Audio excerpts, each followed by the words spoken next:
Alright, karibuni sana. Hapa ni Asulab TV, Morodi TV na Mutembei TV. Na kama mnavyojua kumekuwa na ile maybe ile kitu tulikuwa tunaita kama Occupy Jesus Winner Church. Na hivi sasa hivyo tumepatana na jamaa hapa ambaye ako na much information of why all this is happening. Ambaye anatuambia ako na secret moja kubwa sana Wakenya waweza kufahamu kuhusiana na maybe majengo ambayo yako nyuma yetu. Vipi kaka? Habari zako? Wewe kama jina kwa nani? Naitwa Joseph Mwai. I'm an advocate of the High Court of Kenya. So what is happening here today, right there is Jesus Winner's Chapel. And this story is much deeper than you people understand it. I have lived within this region, and you can confirm from the people who have been in this region earlier on. Yes. The property that is behind us, this property belongs to the Kenyan Army. But when Ruto was deputy president, he tried to steal this property. Ruto si mara ya kwanza amejaribu kuiba hii shamba. He has been trying to steal this property for a while. So when Uhuru was president, he had to be forced to put army tanks. Ask anybody who lives around this area. This is TRM, and there were army tanks that were placed right there to tell Ruto that he cannot occupy that piece of property that belonged to the army. And that piece of property is what has been given to Pastor Mwai. Pastor Mwai has gotten a piece of property ambayo iko hapo nyuma, and he has been trying to steal this property for a while. So what has happened is that Ruto amegawia Pastor Mwai shamba tayari ya shaiba, alafu sasa yeye ndio akuje kuweka. That's the reason why he's the main developer. He has contributed 20 million towards a church and then wants to contribute another 100 million. Isn't that the meaning of a developer? A developer ndio anaekelea 100 million. Why is the president developing army property and not under the army? Hii shamba ni kuibiwa, ilikuwa inaibiwa na ni ya KDF. And use your own logic. Ile ni shamba, ile ni manyumba ambao unaziona. I would like you to focus on those houses. Then go to the government's property ambao wamejenga affordable housing. Uangalie kama hazifanani. Ni kitu tu unatumia macho yako. Angalia ile nyumba, angalia serikali mahali imejenga affordable housing. They look exactly the same. The contractor is the same, the colors are the same. It is exactly the same project. This is affordable housing, alafu inajanganywa ni ya jeshi. But tutumia akili pia kidogo. Kama ni ya jeshi, wewe ushaona jeshi amewekwa kando ya barabara ama amewekwa kando ya mall. Army barracks, tuko na Kahawa barracks pale chini, tuko na Langata barracks, tuko na Lanet barracks. We have very many barracks in Kenya. Have you ever seen a barrack where the army are hosted right next to the road? This is a very busy roundabout. Another very busy roundabout, ile ni Thika highway. Would you put your army officers as a logical thinking person next to this building? Hapa hakuna army. Maybe naona kuna PDF wanaweza approach hapa. Maybe wacha tusikie unasema namna gani, then tutaweza kuendelea bado tuko tu. Haina shida, tutawauliza. Lakini pale kitu ambayo inaitwa Jesus Winners, it is a theft that is being orchestrated by Pastor Ruto. Si Pastor Ruto, Pastor Mwai na Ruto wanajaribu kuiba shamba, ni kupoteza, wanajaribu kupoteza. Sasa tuzonge. Kwa sababu hapa kuna shida gani? Hapa unajua usaidi kwa kitu na unajua ni kabia jeshi. Sisi tuko pale kwa gate, tuko nje ya TRM mall. Boss. Inachukua mpaka huko. Inachukua mpaka huko. Boss, hizi nyumba ni za serikali, affordable housing. Ni project ya serikali. Hii ni ya kabia jeshi. Ni kabia jeshi.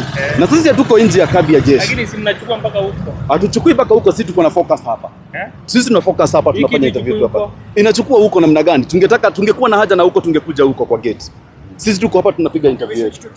Na that's why tumesonga pale kwa ile role ya jeshi, tukuje tufanyia hapa mahali tusumbuliwe na mtu. Ile si ya jeshi, ile ya polisi. Hata hapo mati ni ya polisi, tumeondokea ndio weza kufanya kazi yao. Ni sawa. Focus hivi. Haya. So shida ni kufocus huko. So TRM iko na shida. TRM ina shida lakini huko. Sawa. Haya tuendelee na kazi. So the reality is that this property is being stolen by the president, and he has no mandate under the constitution, under Article 60, under Article 70, under Article 10, under Article 11, under Article 40, under Article 43, and as in anavunja tu katiba every single day. The president is breaking the law by allocating public property. Ile shamba ni ya jeshi na hatufai kuwa na Pastor Mwai anaingilia hapo mambo ya jeshi. Hafai kuwa anapewa shamba hapo hivyo. And if you don't believe me, just go to your Google map. Zoom in kwa Google map, uangalie TRM drive ile iko na ukuje uangalie ile shamba. Ile shamba ni kuibiwa, inaibiwa. Na ni shamba ya jeshi inaibiwa. So the best thing is that ile contribution ya Mwai alipewa na President Ruto waachane nayo. Hiyo shamba turudi tuangalie kwa vitabu tena, and if it is army property ibaki kuwa army property. Wacheni kuibia wanajeshi wetu shamba zao na tayari hawana pesa ya kutosha. Everybody is suffering, the police mmeka pale wanapigana, wanaishi kwa mabati. This needs to change. President Ruto, you have enough. You have helicopters, you have money, you have Mercedes, uko na hadi unavaanga 10 million outfit. Si uachane na sisi hatuna kitu. You have taken everything from this country. Haven't you had enough? At what point do you say this is enough? That is all I have to say. My name is Joseph Mwai. I'm an advocate of the High Court of Kenya. Maybe swali tumeweza tukiwa tu hapa nayo tumeweza kuwa na wale interruption na wale KDF ambao na claim ile property ni yao, na maybe ukiangalia pale kwa zile nyumba vile zimejengwa pale, na mtu yote ambaye maybe ako na ile ama ako na ile knowledge ya zile nyumba za serikali zenye wanasema affordable housing. You just need to look at the houses. Nyumba umeambiwa ni ya KDF ni ile pale. Just look at it and uangalia affordable housing. If they look the same, then it's the same. Tunasemanga if it walks like a duck, quacks like a duck, it is a duck. Angalia ile nyumba and uangalia affordable housing. Kama zinafanana, tujiulize, zinafanana kwa nini? Then jeshi wanaekwa next to the main road kwa nini? Ni nchi gani inaekanga jeshi next to the main road, next to the mall? Si jeshi wanaekwa pale, and eventually Ruto atakuja atapatiana title pale, aseme amepatiana affordable housing. Kama ni affordable housing, jeshi pale unaweza patia jeshi wako nyumba pale. Doesn't even make sense. But if you go back to the history, chimbeni history ya Roysambu, chimbeni history ya TRM, you just need to get local residents here. Waulize, there was a time an army tanks were placed there, and it was a threat directly to Ruto when he was deputy president. And that's the reason why mlimsikia wakati aliingia pale kwa Pastor Mwai alisema a very iconic thing, si sasa mimi ndio commander in chief. What he was trying to say is that I was not able to get the property when Ruto was the president, but sasa mimi ni commander in chief, naweza fanya kile nataka. Ile shamba ni kusafishwa, inasafishwa na president wetu. Mwambie achane na mali ya KDF. Leo awali tumeweza kuona polisi wakiweza kusumbua wanahabari na pia kusumbua vijana na kuwashika na kuweka kwa roli ambao walikuwa wanafanya maybe hawata wako wameanza ile protest. Wewe unaonaje ile jambo? The Constitution of Kenya under Article 37, everyone has a right to peacefully protest and picket. The question is, what were they doing? Peacefully protesting and picketing. And they had said wanaenda kuingia kwa kanisa kuoccupy. Si ndio? Si tumeona Pastor Mwai amehubiri na amemaliza kuhubiri yake na angeacha tu watu waendelee kusikiza. But since when in this Kenya shall we get freedom as Kenyan citizens kusema when we have a problem with the government, since you do not want to listen to us, since you do not want to do public participation, si basi utuache tu picket, tubebe karatasi tukwambie hivi ndivyo unafanya makosa. Because tukibeba karatasi unaweka, tukibeba firimbi why is it in this country that we cannot say what is it? And most of the time if you look at kile tunaambia president, tunakwambia hapa unafanya makosa. Shifsha ni makosa. Ukuje ukiangalia ile projects zingine zote unafanya affordable housing, bado ni makosa. Ukuje ukiangalia mambo umefanya university, bado ni makosa. Barabara ziliacha kujenga. As in, he's failing every single day, and when you're told you are failing, you arrest the people who are telling you are failing. Si labda anakujaribu kukusaidia, si ndio? And the reason why Ruto and this country is under this deep financial state that ambayo tuko nayo, this is an extension of colonialism. Kama mwelei nini inaendelea, taxes zetu zinaongezwa ndio Muamerika apate pesa. That's the reason why when you are passing our bills here, tunakuja tunaona kuna America parliamentarians wameketi hapa, wameketi bunge, wana supervise ni nini inapitishwa. Finance bill ya last year ilikuwa imekuwa sponsored na World Bank na IMF. This year they are doing the same thing. But you need to ask your question, why is America doing that? The reason why America is doing that is because America has been broke. Wameenda wakapigana huko Gaza, wakapoteza pesa yao. Sasa wamekuja huku kwa Afrika kutulazimisha kutuongeza ushuru ndio we can fund whatever it is that they are doing wrong. This thing that President Ruto is doing is wrong. Aachane na shamba ya KDF, aachane na kushikanisha the state and the church and religion should be different. Kwa nini anajaribu kuunganisha the state and religion? It is in our constitution. The state and the religion shall be different. Why is he trying to merge them together? Anajaribu kufanya ukora hapa hivi na Pastor Mwai. Hii shamba ni ya KDF na ni kuibiwa inaibiwa. Mjue hivyo wa Kenya. Hii ni kusafishwa inasafishwa. Just go to Google Map uiangalie kutoka juu uone vile inatoshana. Imetoka hapa ikaenda to almost Safari Park near pale Baptist na ikatokea nyuma karibu kule USIU. Ni kuibwa inaibwa. Na kwa nini wanajeshi waambiwa ati waekewe mnyumba hapa hivi? Does it even make sense? It's a false thing. It's a false thing that is being lied to this country. Ruto mwambie aache wizi. Fanya kazi yako, ongoza nchi, wacha kuiba. Do you think Bishop Mwai should come out and explain how he acquired that piece of land as he claims? You see, we always say the truth shall set you free. Si yeye ni pastor, akuje aseme ukweli. Tutaiangalia tu, kama ni ukweli tutaiangalia, tutaiongea, everybody else can be able to see that it is the truth. Si yeye ni pastor, amulike vitu zake kila mtu aione, si ndio? Kama anaongea ukweli, amulike vitu zake mbele ya kila mtu aione. Pastor Mwai, hapa kuna kanisa, next kuna kanisa ingine, pale kuna kanisa, hapa kuna kanisa. Kanisa zote hizi hapa, ulechagua ile moja kupatia 20 million. Si ungepatia kanisa 10 tu kama unataka kusaidia watu wa Roysambu hivyo.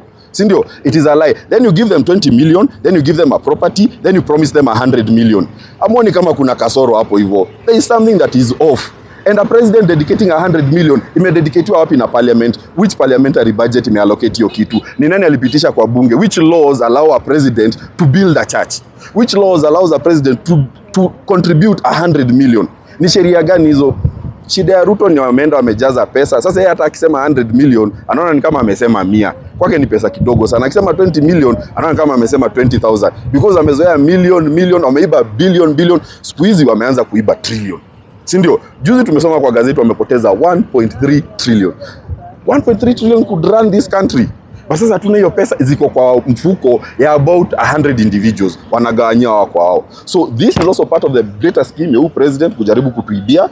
And I will tell you this, and I will tell you very honestly, Ruto must go, because unatuibia, hautufanyii maendeleo, sera zako hazifanyi kazi, na mtu akishindwa kazi, hata kwa ofisi, hata house girl akishindwa kufanya kazi, hata mfanyakazi yote akishindwa kufanya kazi, anaambiwa tumejaribu kufanya na wewe umetoka. Ruto, it is time that you exercise Article 145 and Article 144 of the Constitution.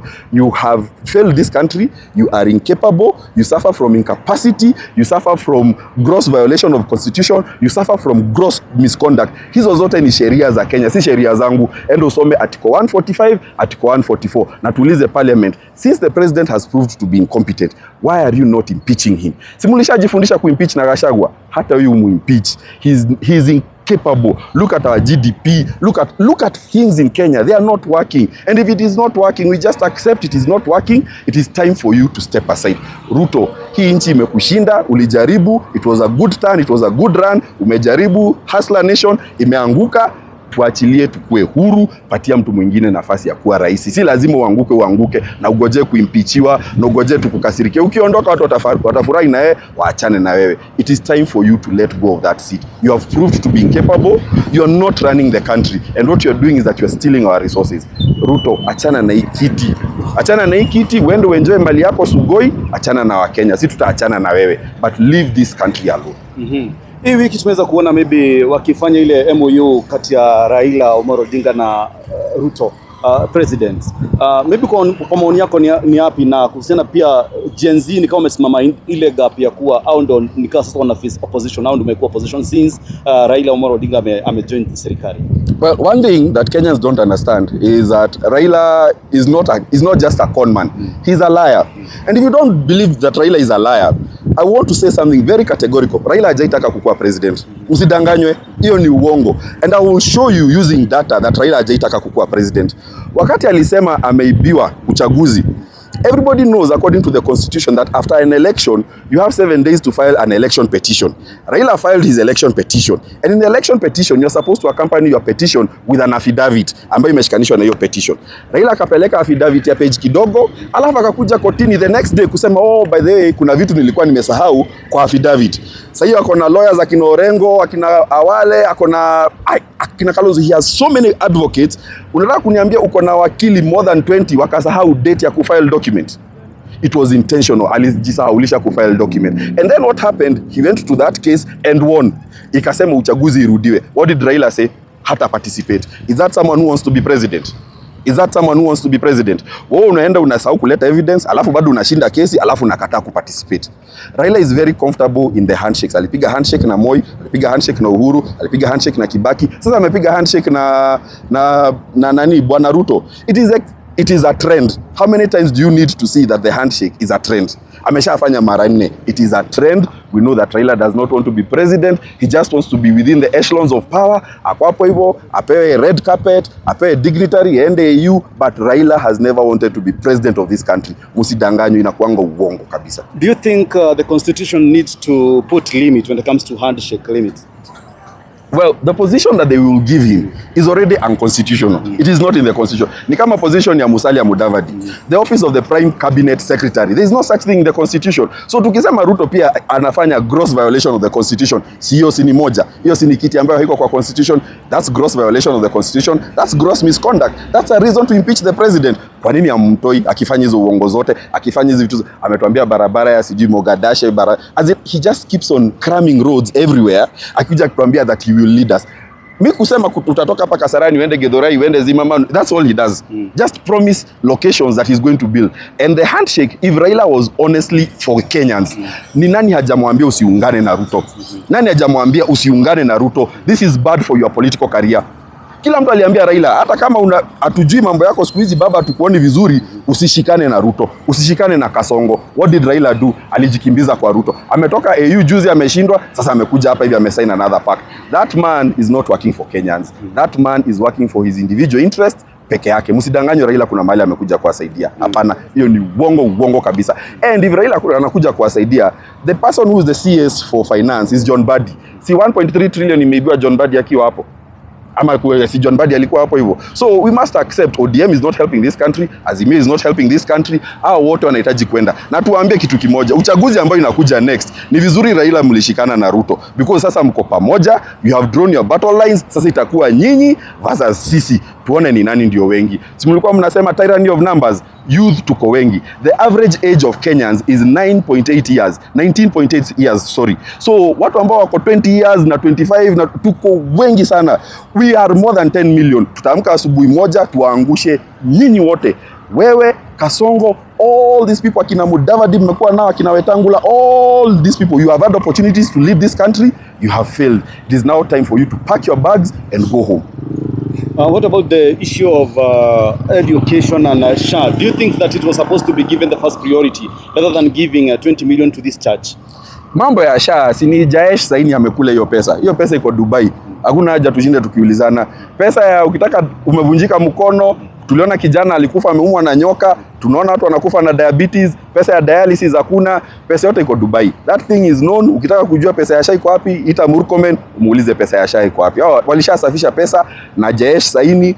Kuna jamaa mwingine wameshikana naye wako this very big law firm. It has already been done. Hakuna pesa ya madawa. And you know medicine is not expensive. Medicine is actually not expensive. But ni serikali inafanya pesa. Kwa sababu ukienda hospitali unaambiwa hauwezi tibiwa, lakini ukienda kwa private clinic unaenda unatibiwa. Why is that? For the same service. Si ndio? Na NHIF ilikuwa iko na kasoro zake, mkatoa 104 billion. 104 billion. 104 billion ingenunua dawa ngapi? So pesa ya SHA nini iko Dubai, iko na Muhindi, hiyo ishapotea. Hiyo msahau. We start figuring out how we are going to prosecute those thieves. Okay. Haya, shukran. Haya. Thank you. Alright, tuko hapa na jamaa mmoja ambaye anatuambia alikuwa ameshikwa, maybe atatuelezea. Tuanze kwa majina yako, tuambie na walikushika namna gani, mmebebwa na gari na gani na mmepelekwa wapi? Mimi nilikuwa nimeshikwa. Kwa majina kwanza. Naitwa Josephat Dongo. Mimi ni coach wa football. Sasa wakati nilikuwa natoka pale nilishukia gari pale. Nikikurusi barabara hivi nikasukia wamenishika na mapulia wangu wawili, makochi wawili, wametuweka kwa ile gari iko pale ya polisi. Kutuweka kwa hiyo gari wakaanza kutupiga kichwa. Wakanifuja mkono, wakanifuja hapa, wakanifuga hapa, na wakanibora hapa. Na alafu wakanifuja bafu, wakanigoka bafu kwa bafu. Alafu tena hao wengine wenzangu wawili wakatuweka kwa Subaru. Wakatuambia tulikuwa tunaenda wapi, wakati wanawatupulisia dawa, ile dawa sijui ni dawa gani walikuwa wanatupulisia. Sasa mimi wakanitupa pale Karura, unajua Karura? Hapo Karura wakanitupa na mwenzetu wawili sijui pahali wako. Na walisema wamewakushikia juu ya nini? Ati nimekuja kuandamana na nilikuwa napita. Mimi hata nimepita miaka ya jensi, mimi sikuwa jensi. Na wakatuchapa, wakatukanyagia, hata ukiona nguo yangu ni chafu yote, angalia. Angalia venye iko. Angalia. Tena hata bafu angalia venye wamelifanya. So wameweza naona umeumia. Wameweza kuwashika mkuu wangapi? Kwa hiyo gari, kwa hiyo Subaru. Mkuu wa 4. Moja wakamtupa pale hii hoteli na mimi wakanitupa Karura, hao wengine tujue wamepeleka wapi wa makochi wawili. Na kuna kitu wameweza kuwaibia maybe vitu kama simu ama nini? Wametupola pesa, wameninyang'anya mimi wameninyang'anya 5000. Na nikawatumia ile nyingine 3000 nilikuwa nayo. Kwa simu? Kwa simu. Umewatumia kwa simu? Na wakadelete message. Simu yenyewe uko nayo? Simu hata imezima. Ni sawa, lakini unajua sheria lazima ichukue hatua. Na mimi naogopa mfanye interview haraka wasinishike tena. Ni sawa, hakuna mtu atakupata hapa bro. Uko sawa, uko safe. Tukiwa hapa tuko safe. Ni ile kitu tungetaka. Unajua polisi wanafanya kazi yao. Na pia raia wanafanya kazi yao na pia social media tunafanya kazi yao. Ni ile tungetaka maybe kuhakikisha kwa ile maneno wanaongea ukweli. Whether simu yako imezima, wajua Safaricom ama service provider wako na ile information yako. Mmoja wetu ako nayo na kwa hospitali nitampea detail yangu ya namba. Akatakuja atamuonesha message. So baka simu umeweza kuwatumia pesa? Tumewatumia. Kwa sababu hiyo inaweza tumika vizuri sana, acha tukusaidie.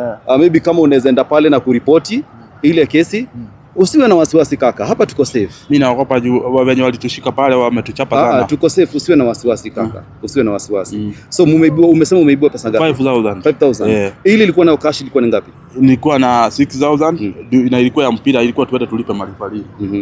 Nayo ya ile ilikuwa kwa mpesa ilikuwa ngapi? Ilikuwa 3000. So cash yangu na yule mwingine amewatumia bado yake. Amewatumia ngapi? Amewatumia 4000 at 5000. Mmeweza kuchukua namba plate ile gari? Tukuchukua juu ni vita ilikuwa kubwa. Ukiona nimefitiwa hivi na mwisho mpaka kichwa hivi. Hii kwa mchezo. Kwa hivyo uonyesho wa maskari ndio wale, unaweza jua ni akina nani? Mimi hata hapa interview staki sana. Na waogopa juu wamekuja. Kaka, usiwe na wasiwasi. Usiogope lolote. Hapa mahali tumesimama tuko safe. Hakuna mtu yote. Unasikia? Hakuna mtu yote anaweza kuja kushika hapa kwa sababu hauna uharifu pale. Ile mambo ya protest ishaisha. Na uko na haki ya kuongea kama mwananchi, sawa? So ni ile kitu tunataka tukusaidie kuwa ili usije ukapeana maneno ya uongo pale useme umeibiwa na hujaibiwa, kwa sababu kama umeweza kutumia mtu kwa simu ama kwa M-Pesa, hiyo ni kitu moja, ni evidence mzuri sana inaweza tumika. Ule kijana akiwachiliwa hata evidence yote tutamuonesha. Na mimi nataka nichukue mtu namba ya mtu wa media. Tutafanyiwa pahali interview pahali vizuri, pahali mimi niko safe. Hapa usiwe na wasiwasi kaka. Nile nataka kuhakikisha kuwa hausemi maneno uongo, kwa sababu wewe kwa simu yako imezima uko nayo, si ndio? Unasema imezima lakini umeweza kutumia mtu kwa M-Pesa, si ndio? Tumefanya hivyo, umewatumia. So wamekuumiza wapi na wapi? Hapa. Ukiangalia kichwa unaona imefura. Na huko kichwa inaonekana imefura. Na hapa hata kwa shingo kunaonekana kuna alama. Walikuwa wananigwarusa, wamenipiga magumi na mkono unaona umefura. Hata ukiangalia miguu wamenikanyaga, wamenikanyaga mpaka huku. Hata kama ningekuwa na kinyasa ningekuonesha. Hata huko kumefura bado, hata ukigusa hivi ya bugusa usikie. Gusa usikie. Siwezi gusa kwa sababu nimeshika microphone. Sasa hivyo wadi wamenifanya. Sasa umeweza kwenda hospitali? Mimi sijaenda kwenda hospitali. Nimeona watu wa media nikasema kwanza nikuje niambie watu wa media ili venye kunaenda na wajue ukweli wa maneno. Wale watu wanatakiwa hata sio jenzi. Kutoka Karura mpaka hapo umekujaje? Tumekuja na gari. Gari gani? Tumekuja na gari ya Githurai. Gari ya Githurai. Umeweza kulipa namna gani? Nimelipa bao mpaka hapa. Si unasema simu ilizima? Nasema nilikuwa na cash bao. Hiyo ndio umeweza kulipa kutoka pale Karura. Okay, umesema kwa majina ni nani? Josephat Dongo. Kwa sababu tungetaka maybe kufuatilia tuone pia, usiwe na wasiwasi Dongo. Usiogope lolote. Usiwe na wasiwasi. Tunaona ni wauaji. Tunakuhakikishia. Mimi nimeogopa hao watu ndio wauaji. Hao ni raia wenzako hapa. Hakuna mtu gari yenye likushika ni ile ya polisi kwa pale. Ni wale hata huyo ako na suit ya black ndio ametushika wakiwa na huyo mwingine. Ni sawa. The best thing ni eti uko na evidence kuwa wamechukua pesa yako kutoka kwa M-Pesa. Si kuna ule mtu umetumia namba ya M-Pesa. That's a very good evidence and you should go to the police and report as an assault. Nasikia? Na still ukienda Kenya ni wakora. Kaka, wacha nikwambie. Hata hiyo sasa nitaenda polisi na nitaenda nishikwe. Lakini hakikisha bro, unaona sasa nimeumia na watu hawajanipa pesa hospitali. Sawa. Haya. Mimi hata hiyo nataka tena. Hiyo ni kunichapisha, mnataka mnichapishe tena. Sawa.